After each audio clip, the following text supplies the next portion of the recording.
Friends, हम लोग chapter third politics of plant development पढ़ रहे थे और आज हम लोग स्टार्ट करते हैं अपना फर्स्ट 5 ईयर प्लान। तो हम अपना आज का वीडियो यहाँ से स्टार्ट करते हैं। The first 5 year plan.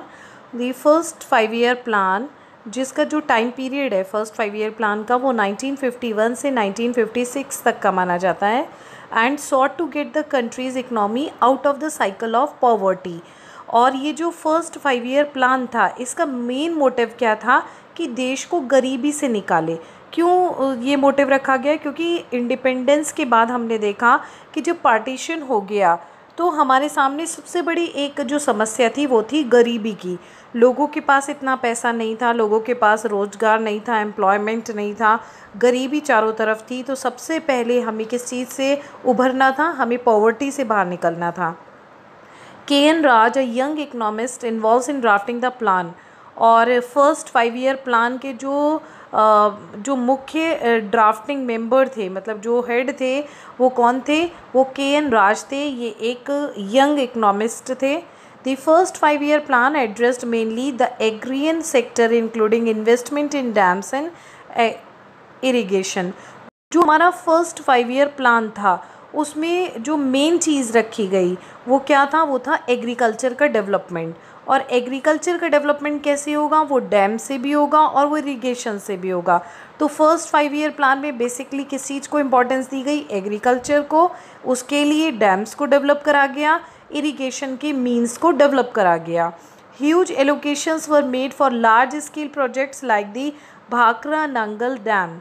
और बड़े बड़े डैम्स के लिए बहुत सारे पैसों को वो करा गया, एलोकेट किया गया। और इसमें से जो मेन प्रोजेक्ट था वो कौन सा था? हमारा Bhakra Nangal dam. Land reforms बहुत सारे किए गए क्योंकि लैंड रिफॉर्म्स की बहुत ज़्यादा ज़रूरत थी। क्यों ज़रूरत थी? क्योंकि कुछ लोग तो लैंडलेस थे और किसके पास बहुत ज़्यादा लैंड था, तो इसलिए लैंड रिफॉर्म्स प्रोग्राम लेकर आए गए। Basic aim of the planners was to raise the level of national income, which could be possible only if the people save more money than they spend. और हमारी first 5 year plan का जो main motive था वो ये भी था कि नेशनल इनकम को बढ़ाया जाए। और नेशनल इनकम तभी बढ़ सकती है जब जो लोग जो खर्च कर रहे हैं वो कम हो और उनकी सेविंग्स ज़्यादा हो। तो इस तरीके से हमने देखा कि हमारे जो फर्स्ट 5 ईयर प्लान था उसमें किन किन चीज़ों को शामिल किया गया। Then we come on our second 5 year plan. Second 5 year plan basically किससे जुड़ा हुआ था? रैपिड इंडस्ट्रियलाइजेशन से जुड़ा हुआ था। जिस तरीके से हमने देखा कि जो फर्स्ट 5 ईयर प्लान था वो किससे जुड़ा हुआ था? वो हमारा एग्रीकल्चर से जुड़ा हुआ था। एग्रीकल्चर को डेवलप करने की कोशिश की गई फर्स्ट 5 ईयर प्लान में। लेकिन सेकेंड 5 ईयर प्लान में किस चीज़ को इंपॉर्टेंस दी गई? इंडस्ट्रीज़ को। The second 5 year plan is stressed on heavy industries. मतलब बेसिकली जो हमारा सेकेंड 5 ईयर प्लान था वो किसके ऊपर डिपेंड था? किस चीज़ के डेवलपमेंट के ऊपर बेसिक मतलब था डिपेंड? वो था हमारी हैवी इंडस्ट्रीज़। हैवी इंडस्ट्रीज़ को डेवलप करने की बात करी गई। It was drafted under the leadership of P.C. Mahalanobis.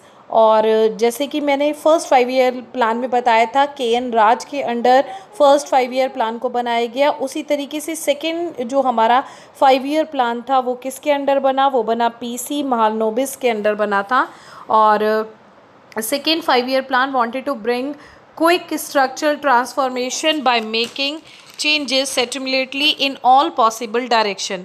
और जो हमारा सेकेंड 5 ईयर प्लान था वो क्या चाहता था? वो जो हमारा स्ट्रक्चर है उसमें एक बहुत तेज़ी के साथ बदलाव लाना चाहता था। वो चाहता था कि जो विकास है वो कैसे हो? वो धीरे ना हो, वो बहुत तेज़ी के साथ आगे बढ़े।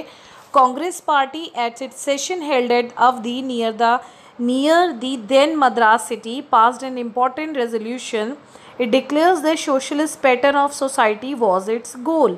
और हमारे सेकेंड 5 ईयर प्लान की एक और सबसे इम्पॉर्टेंट बात क्या रही थी कि कांग्रेस ने अपना एक अवधि जो उस समय मद्रास में था, मतलब मद्रास उस समय जाना जाता था, अवधि में उसका एक सेशन हुआ और उस सेशन में कांग्रेस ने अपना एक रेजोल्यूशन पास करा और अपने आप को ये बताया कि हम सोशलिस्ट पैटर्न पर वर्क करेंगे।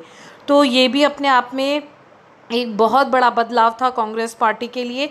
और ये हमें कहाँ पर देखने को मिला? ये हमें सेकेंड 5 ईयर प्लान में ही देखने के लिए मिला। Government imposed sustainable tariffs on import in order to protect domestic industries. और गवर्नमेंट ने एक और सेकेंड 5 ईयर प्लान में सबसे अच्छा काम करा। और वो क्या काम करा था कि जो भी चीज़ें इम्पोर्ट होंगी उनके ऊपर हैवी ड्यूटी लगा दी गई, जिससे कि जो हमारी डोमेस्टिक इंडस्ट्री है वो ग्रो कर सके।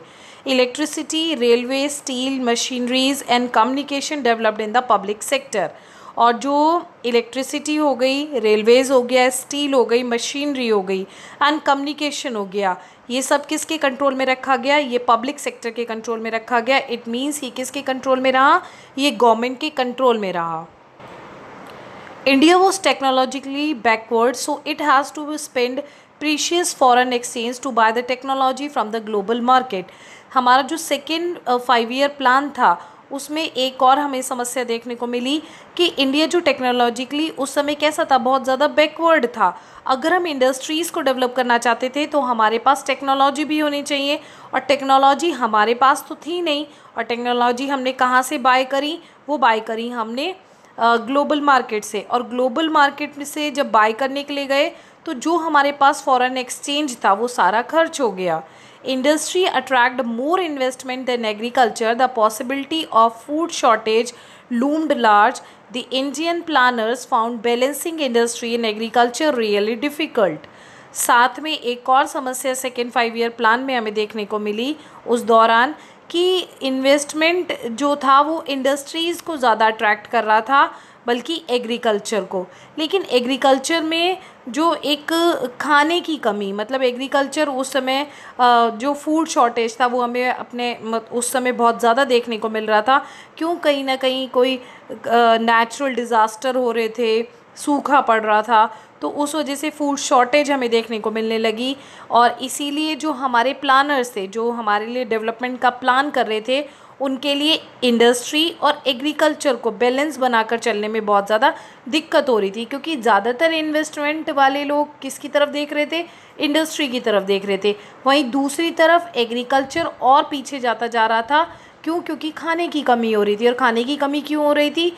कहीं ना कहीं कोई नेचुरल डिज़ास्टर की वजह से हम लोग एग्रीकल्चर में पीछे हो रहे थे। इस वजह से जो हमारे प्लानर्स थे उन्हें इंडस्ट्री और एग्रीकल्चर को बैलेंस करने में बहुत ज़्यादा डिफ़िकल्टी आने लगी थी। नेक्स्ट हम लोग आते हैं थर्ड 5 ईयर प्लान पर। The third plan was not significantly different from the second. मतलब जो हमारा थर्ड 5 ईयर प्लान था वो हमारे सेकेंड 5 ईयर प्लान से अलग नहीं था। उसमें भी इंडस्ट्रीज़ को इम्पोर्टेंस दी गई। Critics pointed out that the planned strategies from this time around displayed an unmistakable urban base. Other thought that industry was wrongly given priority over agriculture. जो critics थे, मतलब जो विरोध कर रहे थे, जो क्रिटिसिज्म दे रहे थे हमारे थर्ड 5 ईयर प्लान का, उन्होंने कहा कि ये जो थर्ड 5 ईयर प्लान है ये बिल्कुल शहर के ऊपर बेस्ड है, मतलब गांव की तरफ बिल्कुल भी ध्यान नहीं दिया गया है। और कुछ लोग सोचते थे कि इंडस्ट्रीज़ को जो प्रायोरिटी दी गई है एग्रीकल्चर से ऊपर जो रखा गया है वो भी गलत है। There were also those who wanted focus on agriculture related industry rather than heavy ones. और कुछ लोग ये भी कहकर अपोज कर रहे थे कि आप हैवी इंडस्ट्रीज़ की तरफ ध्यान मत दो, आप किस इंडस्ट्री की तरफ ध्यान दो? आप एग्रो बेस्ड इंडस्ट्रीज़ के डेवलपमेंट की तरफ ध्यान दो। तो इस तरीके से थर्ड 5 ईयर प्लान में हमने देखा कि सेकेंड की तरह ही इंडस्ट्रीज़ को इम्पोर्टेंट दी गई, और लोगों ने इसको क्रिटिसाइज़ करा ये कहकर कि पूरी तरीके से शहरों के लिए ही बनी है। और कुछ लोगों ने कहा कि एग्रो बेस्ड इंडस्ट्रीज़ का डेवलपमेंट किया जाना चाहिए था। अब ये 3 5 ईयर प्लान मतलब हमने जो 3 5 ईयर्स प्लान पढ़े, उसके बाद हम लोग एक केरल का एग्ज़ाम्पल देखेंगे। और ये अपने आप में सबसे अच्छा उस समय एक एग्ज़ाम्पल था। और वो कौन सा एग्ज़ाम्पल था? हमारा डिसेंट्रलाइज्ड प्लानिंग। मतलब हमेशा प्लानिंग सेंट्रलाइज्ड नहीं होती। सेंट्रलाइज्ड कैसे? मतलब केवल एक ही चीज़ के ऊपर केंद्रित करके अगर हम लोग प्लानिंग करें तो ज़रूरी नहीं है तभी डेवलपमेंट हो। हम डेवलपमेंट डिसेंट्रलाइज्ड होकर भी कर सकते हैं. It is not necessary that all planning always has to be centralised, nor it is that planning is only about big industries and large projects. ये कह रहे हैं कि प्लानिंग हमेशा ऐसी नहीं है सेंट्रलाइज्ड ही हो, या प्लानिंग केवल बड़ी इंडस्ट्रीज़ के लिए हो, या प्लानिंग केवल जितने भी लार्ज प्रोजेक्ट्स हैं उनके लिए प्लानिंग की जाए. The Kerala model is the name given to the path of planning and development characterized by the state of Kerala. Kerala ने अपने आप को मतलब अपने जो राज्य था केरल, जो स्टेट था, उसकी डेवलपमेंट के लिए एक रास्ता अपनाया और उसे किस नाम से जाना जाता है? उसे केरल मॉडल के नाम से जाना जाता है. Focus on education, health, land reforms, effective food distribution and poverty alleviation. और जो केरल मॉडल था वो बेसिकली किन किन चीज़ों के ऊपर फोकस कर रहा था? वो एजुकेशन के ऊपर फोकस कर रहा था, वो हेल्थ के ऊपर फोकस कर रहा था, वो लैंड रिफॉर्म्स के ऊपर फोकस कर रहा था, वो इफ़ेक्टिव फूड डिस्ट्रीब्यूशन के ऊपर फोकस कर रहा था, एंड पॉवर्टी एलिवेशन मतलब गरीबी को दूर करने के ऊपर फोकस कर रहा था. Between 1987 and 1991, the government launched the new domestic initiative which involved campaigns for development and involves people in making plans at the panchayats, blocks and district level. अगर हम लोग केरल के डेवलपमेंट को 1987 से 1991 के बीच में देखें तो हमने देखा कि गवर्नमेंट ने बहुत सारे ऐसे प्रोग्राम्स लॉन्च करे जो डेवलपमेंट से जुड़े हुए थे, और साथ में उसने लोगों को भी जोड़ा कि आप डेवलपमेंट से जुड़िए और आप हमें नए प्लान्स बताइए कि किस तरीके से हम पंचायत्स का, हम ब्लॉक्स का या हम डिस्ट्रिक्ट लेवल पर जो लोकल बॉडीज़ हैं उनका किस तरीके से डेवलपमेंट कर सकते हैं. तो इस तरीके से हमने देखा कि केरल ने डिसेंट्रलाइज्ड होकर किस तरीके से अपने स्टेट में 100% लिटरेसी रेट लेकर आए, और जो वहाँ पर हेल्थ थी वो कितनी ज़्यादा इम्प्रूव हुई. और केरल आज भी हम देखते हैं कि और स्टेट्स के मुकाबले सबसे आगे है इन सब चीज़ों में. तो ये सबसे बड़ा एग्जांपल किसका है? डिसेंट्रलाइज्ड प्लानिंग का. तो आज के लिए ही स्टूडेंट्स इतना बहुत, और मैं कल आपको इस चैप्टर के और पॉइंट्स समझाऊंगी. Thank you so much class.